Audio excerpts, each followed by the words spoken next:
मुख्यमंत्री भूपेश बघेल की सरकार में छत्तीसगढ़ लगातार विकास की नई ऊंचाइयां छू रहा है। छत्तीसगढ़ की सत्ता जब से भूपेश बघेल ने संभाली है, तब से देश में विकास का नया मॉडल छत्तीसगढ़ बन गया है। आज इन्हीं मुद्दों पर एएनबी न्यूज की छत्तीसगढ़ ब्यूरो स्वाति कौशिक ने प्रदेश के मुखिया भूपेश बघेल से खास बातचीत की है। इस दौरान सीएम ने क्या कुछ कहा है, सुनाते हैं। 3 साल से लगातार प्रदेश अपने नवाचार के लिए जाने जा रहा है। सत्ता परिवर्तन के साथ प्रदेश में बहुत सारी चीज़ें परिवर्तित हुई। इसी सिलसिले में चर्चा करने के लिए हमारे साथ मौजूद है इस समय प्रदेश के मुखिया माननीय भूपेश बघेल जी। आपके आने के बाद त्योहारों का रूप बदलता दिखा है। हरेली तिहार गांव किसान के तिहार से बढ़ के अब वो पूरे प्रदेश का महोत्सव बन गया है। जी, ये हरेली हमारे छत्तीसगढ़ में किसानों के, मजदूरों के ये पहला त्यौहार, और इस त्यौहार में सभी शामिल होते हैं। किसान हैं, मजदूर हैं, बच्चे हैं। खासकर बच्चे लोग गेड़ी चढ़ते हैं, बांस का बनाते हैं, नृत्य भी करते हैं, दौड़ भी करते हैं। तो ये हमारा पहला त्यौहार, और इस त्यौहार को मुख्यमंत्री निवास में 2 साल पहले मैंने इसका आयोजन किया, और उसके बाद फिर इसकी लोकप्रियता बढ़ी। तो अब हरेली त्यौहार का सब इंतज़ार करते हैं। कल भी है, कल है, तो मैं सबको बधाई और शुभकामना देता हूँ। हमेशा जब विकास मॉडल की बात होती है तो कांग्रेस केंद्र में विपक्ष में है। आपका एक विकास मॉडल अलग चलता है। थोड़े दिन पहले तक के गुजरात का विकास मॉडल चलता था, लेकिन वहीं देखें तो लोगों का विकास मॉडल जो होता है वो कॉन्क्रीटीकरण में, बिल्डिंग्स में रहता है। आपका विकास मॉडल थोड़ा अलग लगता है। देखिए, आखिर आप बिल्डिंग बनाएं, सड़क बनाएं, सीसी रोड बनाएं, स्कूल बनाएं, हॉस्पिटल बनाएं, तो उसके केंद्र में कौन है? व्यक्ति है। और व्यक्ति को उसका यदि लाभ ना मिले तो फिर सारे विकास बेमानी है। और इसलिए हमने जो विकास के केंद्र में हमारे रखे उस व्यक्ति को। यदि बच्चे हमारे कुपोषित हैं तो मैं छत्तीसगढ़ को मजबूत नहीं देख सकता। माताएं हमारे कमज़ोर हैं तो उसको परिवार आगे नहीं बढ़ सकता। तो इसलिए व्यक्ति को ध्यान में रखते हुए उसके कुपोषण के खिलाफ लड़ाई करना है।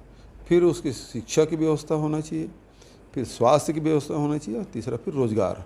जब तक कि आर्थिक व्यवस्था उसकी ठीक नहीं होगी किसी भी परिवार की, किसी व्यक्ति की, तो फिर वो आगे नहीं बढ़ सकता। उसे शिक्षा, स्वास्थ्य, रोजगार इसमें प्रभावित होता है। तो हम लोगों ने छत्तीसगढ़ में यही किया। पिछले 20 साल में हमने देखा कि बहुत सारी सड़कें तो बन गई, बिल्डिंग भी बड़े बड़े बने हैं, लेकिन लोगों के गरीबी में कोई अंतर नहीं आया। 40% से अधिक लोग गरीब रहे। तो उसको दूर करने के लिए, किसानों को समृद्ध करने के लिए, मज़दूरों को आगे बढ़ने के लिए हमारी सरकार योजनाएं बनाई हैं। और इसी कारण से छत्तीसगढ़ में छत्तीसगढ़ की जो मॉडल है उसकी चर्चा देश भर में हो रही है। क्योंकि हमने राजीव गांधी किसान न्याय योजना लागू किया, गोधन न्याय योजना लागू किया, भूमिहीन श्रमिक न्याय योजना लागू किया। इससे लोगों का आय में वृद्धि हुई है। और फिर उसके बाद जो है हमारी संस्कृति, हमारी पहचान जो है छत्तीसगढ़ की, तो हमारी सांस्कृतिक पहचान है, और हमारी सांस्कृतिक जो विरासत है हज़ारों साल प्राचीन है, और इस प्राचीनता में भी विविधता है। तो उस विविधता को हम देश और दुनिया के मानचित्र में ऊपर लाने की कोशिश हमारी हो रही है। लेकिन आपके डेवलपमेंट मॉडल में, जो आज हम चूँकि छत्तीसगढ़ में रह रहे हैं, लगभग जब से बना है उसके पहले से थोड़ा है पहले का मामला, तो इसमें जब हम देखते हैं कि अब जो विकास हो रहा है वो ग्रामीण लेवल पे ज़्यादा दिख रहा है, ना कि वो कॉन्क्रीटीकरण। वापस हम इको फ्रेंडली जोन की तरफ बढ़ रहे हैं। बिल्कुल सही कहा कि आज जब नरवा गरवा घुरवा बाड़ी की बात करते हैं तो नाला में पानी सहेजने की बात, चाहे सतही जल हो चाहे भूमिगत जल हो, उसे सहेजने की बात, यदि पानी हम रोकते हैं तो हमारे पेयजल के लिए, निस्तार के लिए, सिंचाई के लिए, साथ साथ यदि जंगलों में हम नालों को रोकते हैं तो जंगलों में हरियाली भी आएगी। और जंगलों में जब हरियाली होगी तो निश्चित रूप से वहाँ रहने वालों को भी लाभ मिलेगा, और साथ ही जो हमारे जंगल हैं, जंगल में रहने वाले जो पशु पक्षी हैं, उनके लिए भी भोजन की व्यवस्था होगी। तो ये कुल मिला के ये सब एक साइकिल है जिसके माध्यम से पूरी प्रकृति को फिर से पुनर्जीवित करने की कोशिश है। जो आज ग्लोबल वार्मिंग के लोग चिंतित हैं, तो हमारी कोशिश ये है कि उसका भी हम जवाब दें। उसकी तैयारी हमारी है।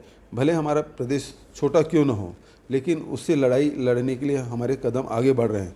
आज हमारे यहाँ पैरादान करते हैं, किसान पैरादान करते हैं, जबकि आप देखेंगे पंजाब में, हरियाणा में या उत्तर प्रदेश में पराली जला देते हैं, हमारे यहाँ पैरादान करते हैं, तो कार्बन उत्सर्जन के कारण से जो ग्लोबल वार्मिंग हो रहा है उससे लड़ने की तरीका यही है कि जो धरती से हम ले रहे हैं उन चीज़ों को धरती को वापस करना है हमको।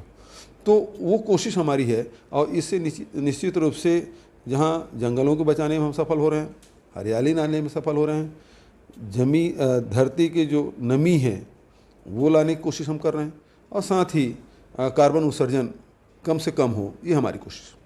एक आखिरी प्रश्न, गोधन न्याय योजना, गौठान, फिर गोबर की खरीदी, फिर गाय पालकों को रोजगार, और अब गौमूत्र की खरीदी।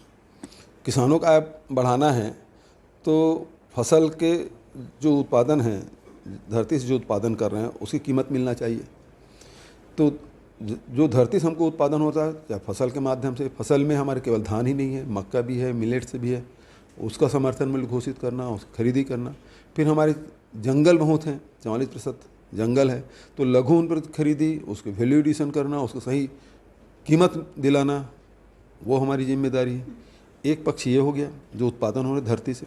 दूसरा, जो गौपालक हैं, जो मवेशी पालते हैं, डेयरी चला रहे हैं, तो उनको डेयरी चलाने में भार मत पड़े। तो गोबर खरीदी कर रहे हैं तो निश्चित रूप से उसका भार उसमें कम पड़ रहा है। तो डेयरी से जो मुख मोड़ रहे थे, अब वो डेयरी की तरफ आगे बढ़ रहे हैं, तो डेयरी हमारा बढ़ेगा। तो इस प्रकार से हमारी कोशिश यही है कि चाहे वो अब गौमूत्र भी खरीदने जा रहे हैं जी। तो जो कृषि है, डेयरी है, इसको बढ़ाएंगे तो निश्चित रूप से जब गांव आबाद होगा तो शहर अपने आप आबाद होगा। और अब तो रिवर्स माइग्रेशन की स्थिति आ रही है छत्तीसगढ़ में। पहले गांव से शहर में आते थे, अब शहर के लोग गांव जा रहे हैं क्योंकि वहाँ कृषि है, वो लाभदायक धंधा हो गया है। तो प्रदेश में कृषि का स्तर जो है बढ़ा है और वो अब लाभदायक हो गया है। पिछले 3 वर्षों में बदलती हुई तस्वीर कुछ आपने भी देखी और कुछ हमने भी देखी। तो कैमरामैन टिकेश्वर के साथ स्वाति कौशिक, ANB न्यूज़, रायपुर।